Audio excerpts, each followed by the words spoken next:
La finance solidaire. Léo veut placer son argent. Il fait donc appel à son amie Émilie, conseillère financière, qui lui dit « Mais tu peux placer ton argent dans le pétrole, ça rapporte super bien en ce moment. » Non. Léo se soucie de l'environnement et préférerait placer son argent dans quelque chose de plus solidaire, durable, social, responsable, écologique ou encore environnemental. Émilie lui propose donc 3 solutions. L'épargne solidaire, l'investissement socialement responsable ou le crowdfunding. Mais bon, comme plus de la moitié des Français, Léo n'a jamais entendu parler de l'épargne solidaire. L'épargne solidaire, c'est un moyen de faire fructifier l'argent que tu as de côté, tout en finançant des entreprises à forte utilité sociale et environnementale. Alors tu as 3 manières de devenir épargnant solidaire.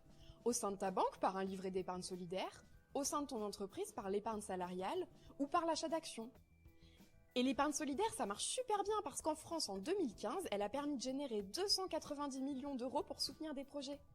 Elle a aussi créé 31 000 emplois, 4 500 personnes ont été relogées et 50 000 foyers ont été approvisionnés en électricité renouvelable.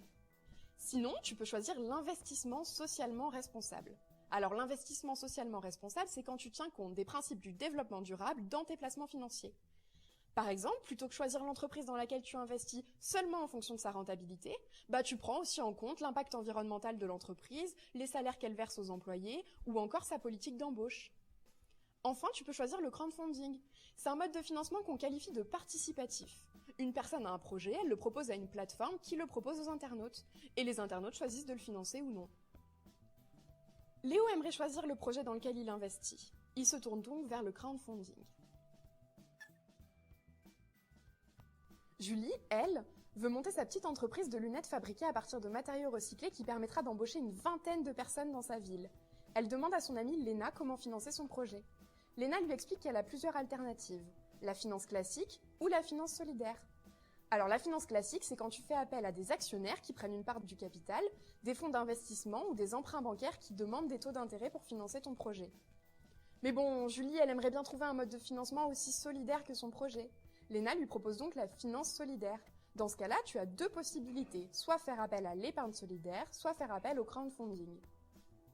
Comme ton projet présente un réel avantage social et environnemental, tu peux toucher les bénéfices générés par les placements des épargnants solidaires. Sinon, tu peux aussi choisir le crowdfunding pour financer ton projet. Dans ce cas, tu as juste à proposer ton projet à une plateforme. Julie aime beaucoup l'idée que chacun, à son échelle, puisse l'aider à monter son projet. Elle décide donc de passer par le crowdfunding. Et elle a de la chance parce que c'est justement son projet que Léo a choisi de financer.